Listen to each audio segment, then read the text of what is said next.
Hello friends, ఇప్పుడు ఏంటంటే మనం పిల్లలకి హెల్తీ ఫుడ్ చూపిస్తున్నాం అనమాట. ఇదేంటంటే మనకి పిల్లలకి ఇడ్లీ బదులు ఇది పెడితే పిల్లలు హెల్తీగా, ఎనర్జెటిక్గా, అలాగే ఎంజాయ్గా ఉంటారు. ఇదేంటంటే కందిపప్పు, ఇదేంటంటే బియ్యం, ఇది వచ్చి వామ్, ఇది బాదం పప్పు, ఇది వచ్చి జీలకర్ర. వీటన్నిటితో మనం హెల్తీ ఫుడ్ పిల్లల కోసం చేయబోతున్నాం. ఇప్పుడు ఏంటంటే మనం ఈ కందిపప్పుని ఇక్కడ మనం ఒక బాండాలు వేసుకోవాలి. వేసేసుకున్న తర్వాత నూనె ఏం వేయకూడదండి. అంటే మనం ఈ ఇడ్లీ ఎర్రంగా మనం వేయించుకున్నాం అనమాట. వీటిని ఎర్రంగా వేయించకపోతే మనకి పిల్లలకి అనేది కడుపులో నొప్పి. ఇప్పుడు ఏంటంటే మేము బియ్యం వేసేస్తున్నాం. బియ్యం, బాదం పప్పు. ఇప్పుడు ఏంటంటే ఈ 3 ఐటమ్స్ బాగా ఎర్రగా ఫ్రై చేసుకోవాలి, అంటే వేయించుకోవాలన్నమాట.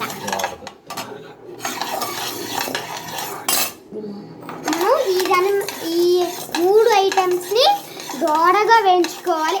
అప్పుడు పిల్లలకి కడుపు నొప్పి రాకుండా ఎనర్జెటిక్గా, అలాగే ఎంజాయ్గా ఉంటారు. వాము, జీలకర్ర. ఇప్పుడు ఏంటంటే మనం ముక్కలు బాగా వేగిన తర్వాత మనం వాము, జీలకర్ర వేసేసుకున్నాం. ముందు మనం జీలకర్ర వేసేసుకున్నాం. ఇప్పుడు వాము,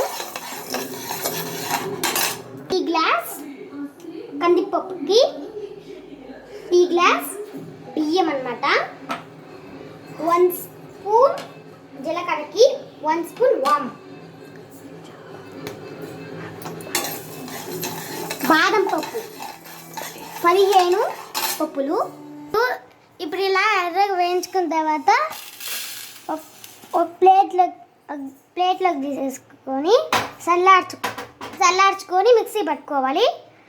మనం మిక్సీ పట్టుకోవాలన్నమాట. ఇవన్నీ చల్లారి వాటిని మనం సరిపోయినంత సాల్ట్ వేసుకుందాం. దబ్బర పెట్టుకొని దాంట్లో నీళ్ళు పోసుకుందాం. ఇప్పుడు మనం నీళ్ళల్లో పౌడర్ వేసేసుకుందాం.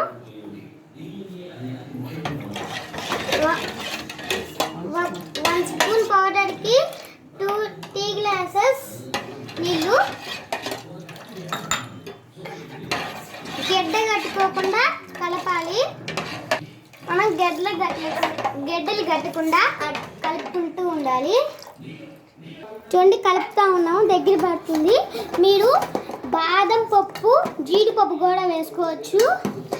అది లేకపోతే బాదం పప్పు ఒకటే వేసుకోవచ్చండి. ఇదిగోండి, దగ్గర పడి వచ్చింది. ఇలా ఈ విధంగా ఉంటే దించేసుకోవాలండి. ఇప్పుడు ఏంటంటే ఈ పొడిని ఫ్రిడ్జ్లో పెట్టుకుంటే 4 రోజుల పాటు ఉంటుంది, కానీ ఎక్కువ నిలబడుతుంది, పడిపోతుంది. ఇదేంటంటే ఇది చల్లారిన అది గడ్డి పడుతుంది. ఇది తినడం వల్ల పిల్లలు హెల్తీగా, ఎనర్జెటిక్గా, ఎంజాయ్గా ఉంటారు. దీన్ని తినడం వల్ల మనము ఇడ్లీ బదులు ఇది పెట్టచ్చు, మధ్యాహ్నం కూడా పెట్టచ్చు. ఇది తినడం వల్ల ఎముకలకి చాలా బలం వస్తుంది అన్నమాట. ఇప్పుడు ఈ వీడియో కనుక మీకు నచ్చినట్లయితే లైక్ చేయండి, షేర్ చేయండి, కామెంట్ పెట్టండి, సబ్స్క్రైబ్ చేయండి.